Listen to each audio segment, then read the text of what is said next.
Hello crafty friends, it's Jess from jesscrafts.com, and today I am here to share another 6x6 paper pad tutorial. I am going to make 55 Christmas cards with the Echo Park 6x6 Christmas Magic and the coordinating ephemera. There are 24 sheets of double-sided paper in this paper pad, and I don't remember off the top of my head what the number of die cuts are. It's definitely 20 plus die cuts that are laid out on the mat below, so you can kind of get a feel for the designs and paper I'm going to be working with. This is definitely a very Christmassy one. You could certainly make some more holiday generally oriented cards. There are some snowflakes and things like that, but very strong red, green, white color palette and many specifically Christmassy images. So I'm probably going to lean into that and do a lot of directly, Merry Christmas type cards today. I am going to, instead of walking you through the exact measurements of every single thing that I'm doing here on camera, I will, in the blog post that coordinates and is linked in the video description, I will take a picture of each set of cards. So I'm going to use different One Sheet Wonder templates and different sketches. And then you'll see a picture of maybe I make, 12 cards that are all the same with this particular template. You'll see that over on the blog, and then it will link you to where you can download the PDF, or it will otherwise give you measurements and that kind of information so that you don't have to spend any time during this video writing down measurements or trying to figure out, what the measurements I was giving or anything like that. I want to focus on sharing design tips and strategies and other things with you during the video. So to get started, my basic idea today was to use a lot of my past One Sheet Wonders and to see if I could or would come up with some other ones based on the things that the paper pad had. So the paper pad has these cut apart sheets. There's a stack of them there these ones have 3x4 cards. They don't measure perfectly 3 inches by 4 inches, but they're pretty close. And they also have, this paper pad also has 3x3 cut aparts. So it's a 6x6 piece of paper, but you can cut 4 little images out of it. Now, all of these papers will have a little strip at the top with a hole in it because that's where the shop could hang the paper pad. So there's a little bit of extra paper, but I'm going to treat them all like they're 6x6 and they don't have that extra bit because I want these templates and suggestions to be helpful to people who are working with some other paper pad that they have gotten where they are or some other paper pad in their stash. I started with the 3x3 panels because I knew I've made some past One Sheet Wonders that would coordinate with that. And in case you don't know what I'm talking about, if you're new to my channel, I regularly share on my channel One Sheet Wonders, which is where I take one piece of 6x6 or 6x8 or 12x12. Today it's going to be 6x6. But various sizes of paper, and I make cards with them, leaving no scrap. So, for instance, the one that I've made the most of are 6x6 pieces of paper where I make 2 cards and I use some mats behind them. Then there's no scraps left over and you've made 2 cards perfectly. In general, I really like this style of card making because I really like pattern paper. And I would wind up with a lot of scraps of it. So just having this, I literally keep them in a binder. So they're printable PDFs. You can download them over on my blog. I print them out and I put them in page protectors in a binder. And then when it's time to make a card, I can just go into this literal binder of ideas. And they're kind of similar to card sketches, but a lot of times card sketches don't give you specific measurements or might call for just one big chunk of, star pattern paper, or they don't even say you have to use pattern paper. And I love sketches. I've used them for years. I will always use them, and I don't I don't think you only have to use no waste sort of templates, but it's really nice to have these so that if you're trying to use up a paper pad or something like that. I want to talk briefly about what I'm doing here. When I have cut all of the pieces according to the templates, I place them in bags, and then I take these little mini sketches and I put them inside as well. So the mini sketch coordinates with the template. For instance, I may have cut One Sheet Wonder number 20, and again, you'll be able to find that linked up on my blog, and I've cut the pieces for it. I'm going to put it in the bag, and I have a laminated copy of sketch number 20, and I put that in the bag. And if you want just the sketches so you can download them and laminate them and have that too, again, over on the blog, there is that resource so that you can just print the sketches and you don't have to cut apart your PDFs or waste any laminating. I also showed there briefly how I make my card bases because I'd gotten questions in these bigger, longer videos about like what I'm doing for card bases. I take a piece of 8.5 by 11 paper. I cut it in half, and then I fold that half in half again, and it makes a standard A2 size card. That is almost always the card you're going to see me making. I do share slimline and mini slimline, and I do One Sheet Wonders for those too, but typically A2 is my go-to, particularly on these 6x6 paper pad tutorials. So it's easier if you're kind of making all the same size. Here you can see a little bit more of my design process. I decided that I would pick 2 colors for my mats, which are the little piece of colored paper, in this case colored cardstock, that are behind the pattern pieces.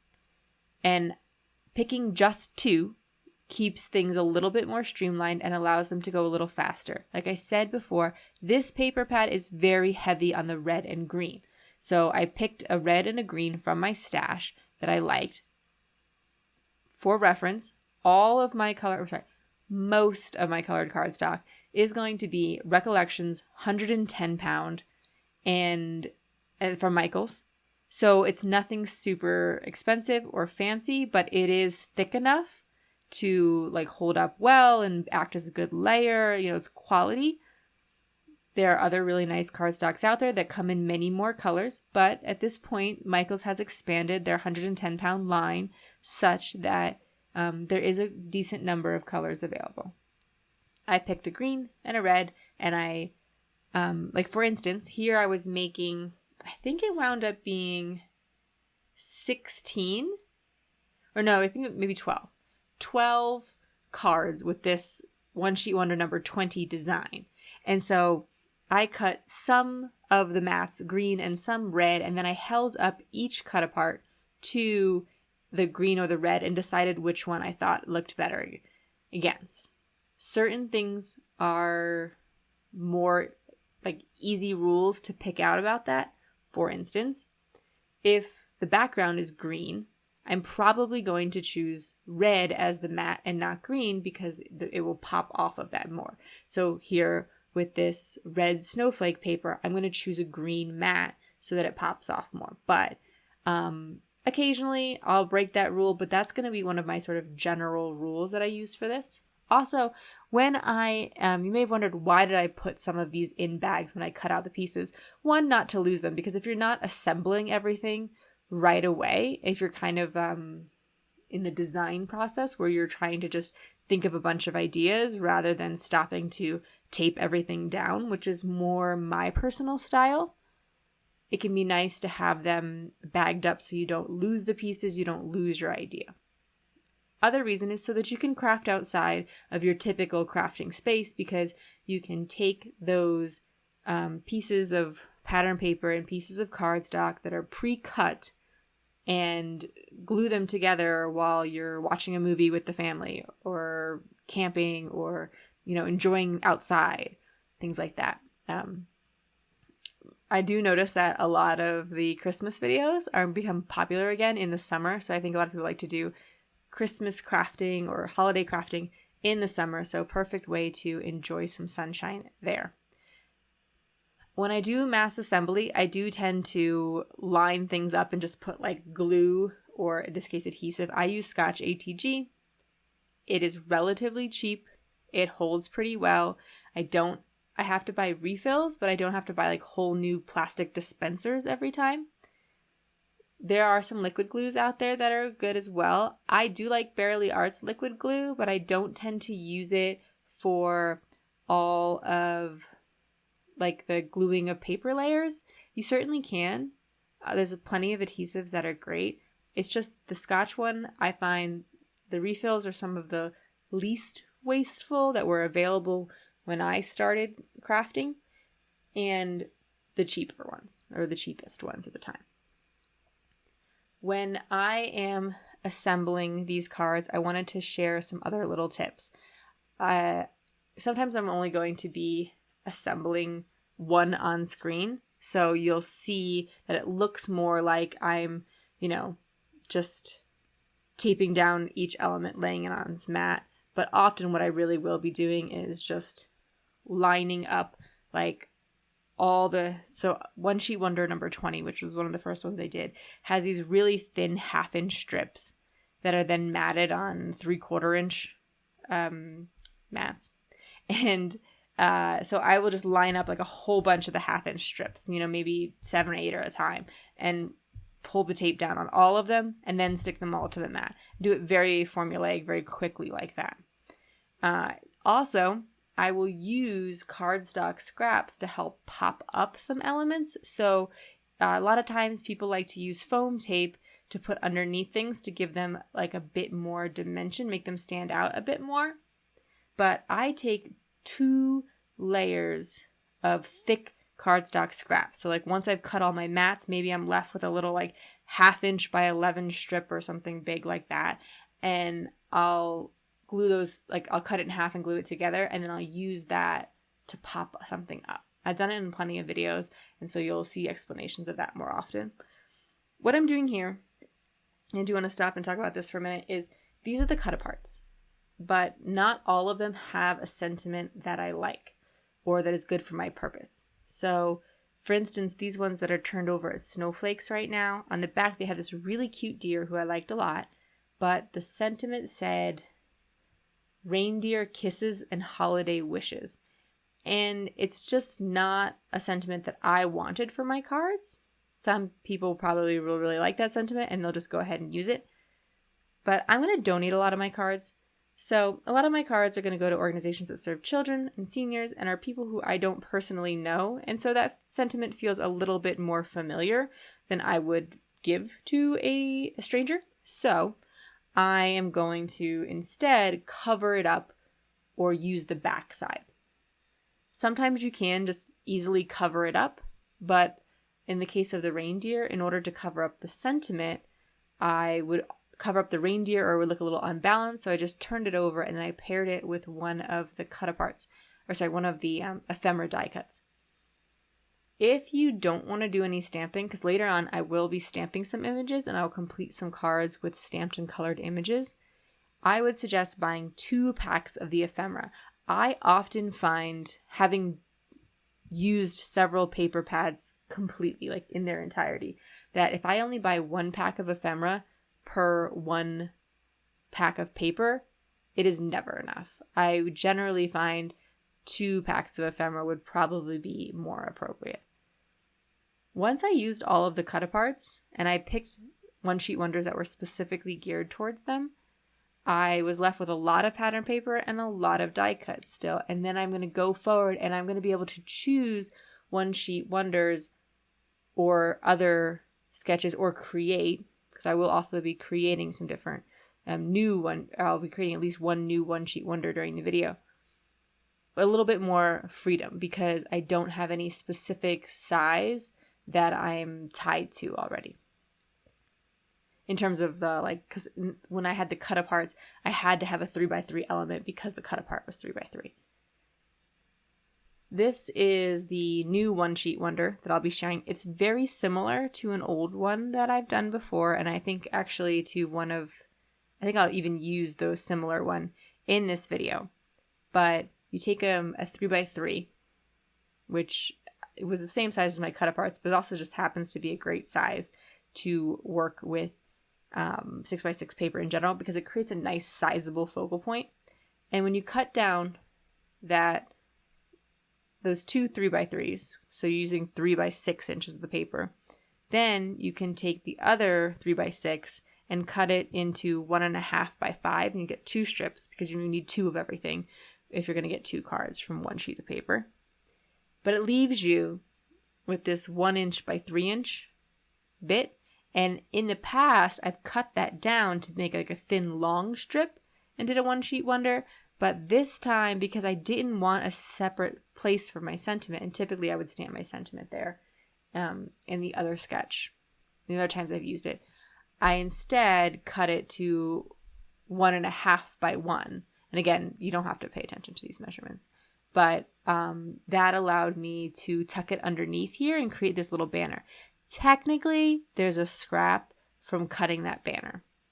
But I don't count that because I've never been tempted to save that kind of scrap. And if you really, really want no scraps, just leave it as a squared off piece and that will totally work as well and look cute. I tried it out with a few of them and I just liked a little bit of interest from the banner, but you definitely don't need it.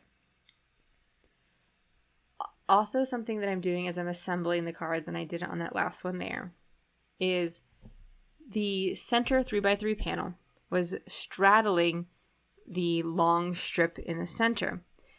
In order to make everything hold together better and look a little more even, what I did was I took a scrap piece of cardstock and I put it on either side of the 3x3 panel that would be hanging off. So that way, if that piece of cardstock would basically make it lay flat next to that other layer. And I always have such trouble explaining how this works, but I think people generally understand what I'm going for with it.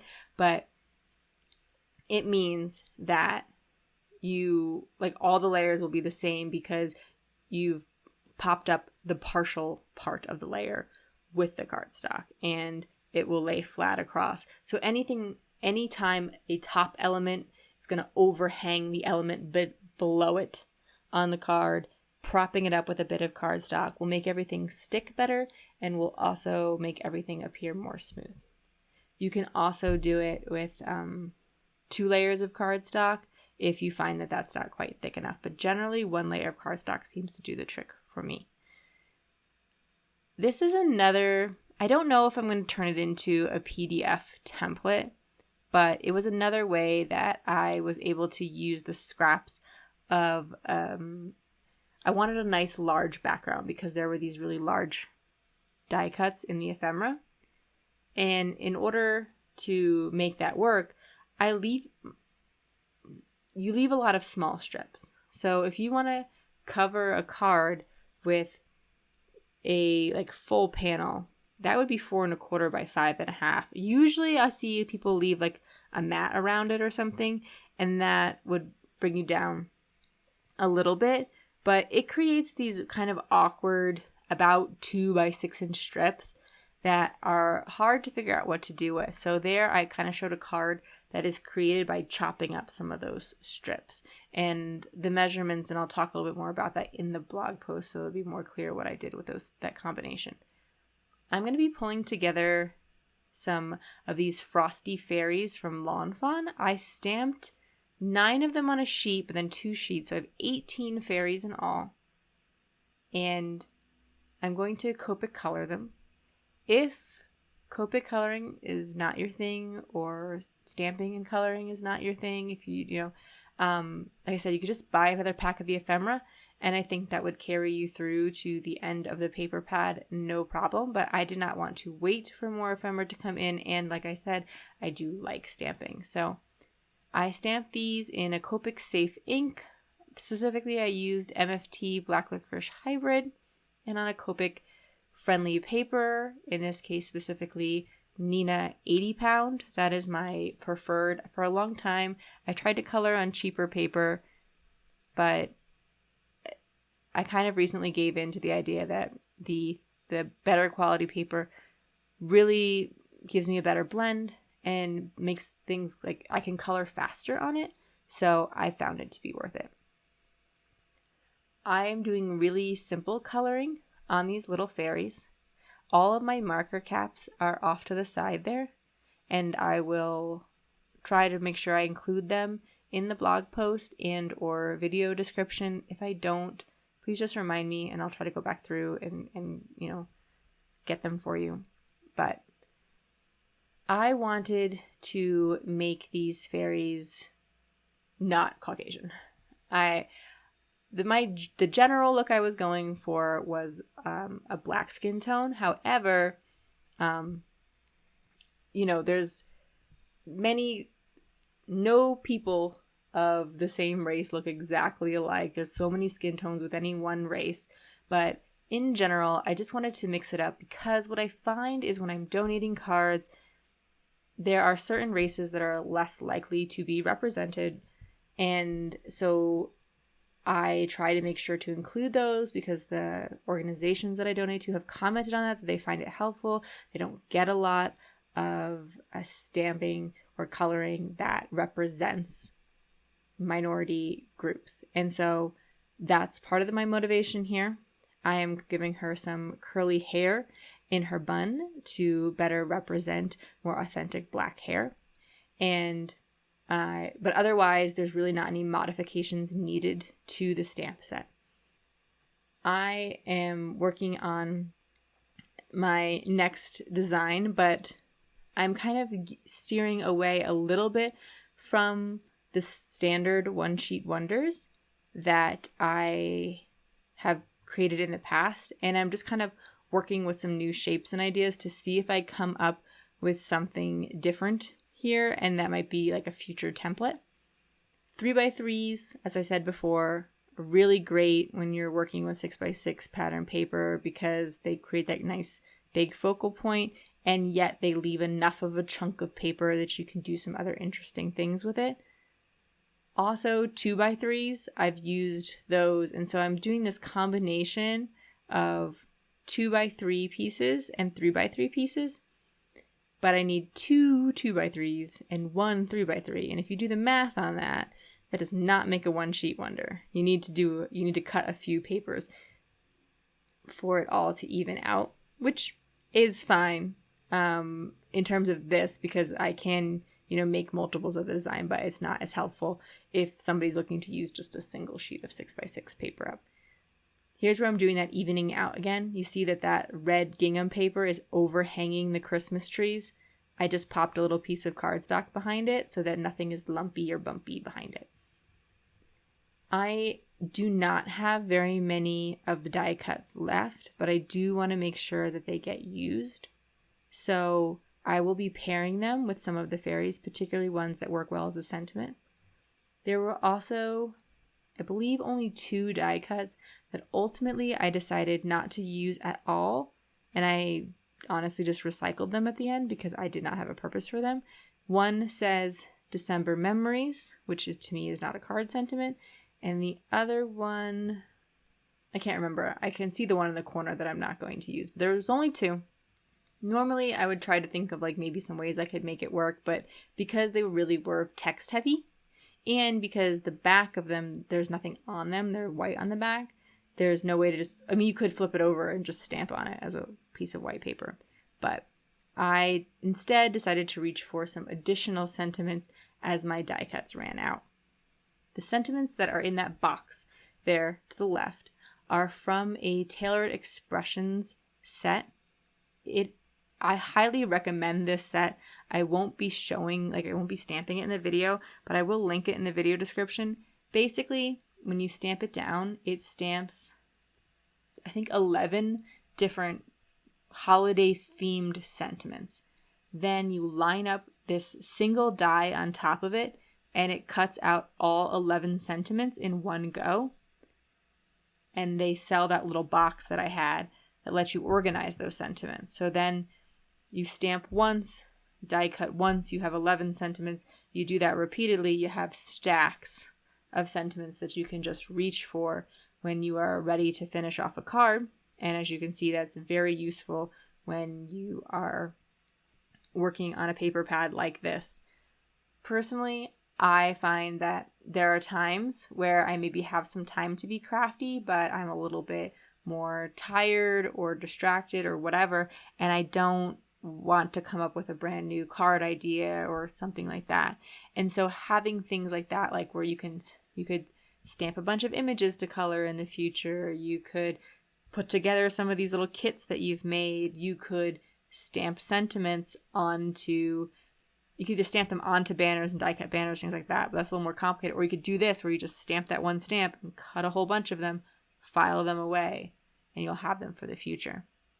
This time I'm going to go back into there and I'm going to pick the Feliz Navidad sentiment. I like that they include a Spanish sentiment, and I do have a number of organizations that request cards in other languages or are happy to receive cards in other languages.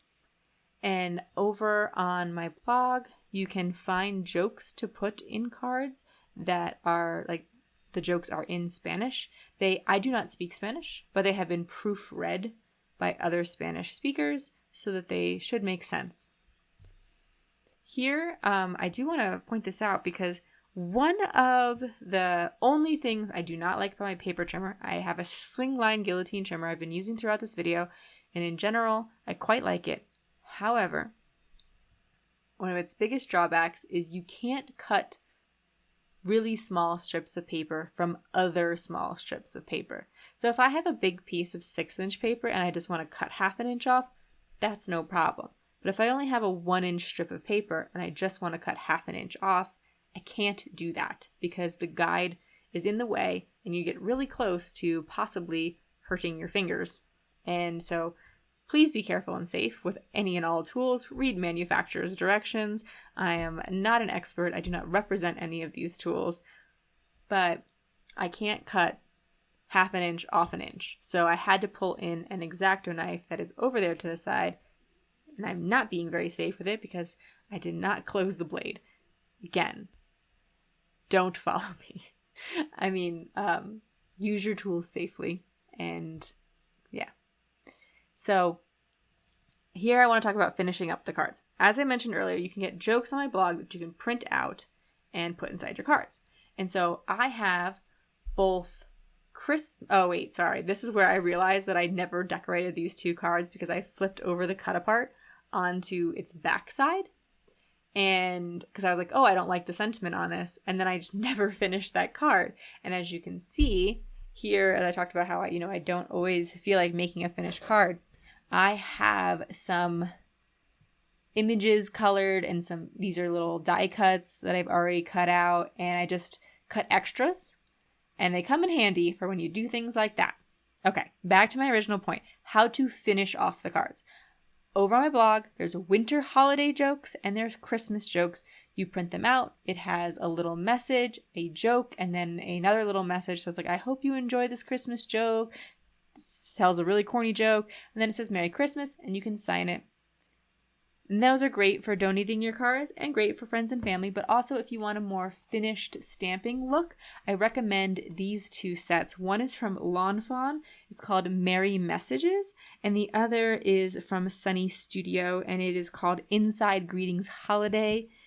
Both of them have sentiments you can use on the outside of cards and others that you can use on the inside, such as may the Christmas season fill your home with joy, your heart with love, your life with laughter, or wishing you lots of smiles this holiday season.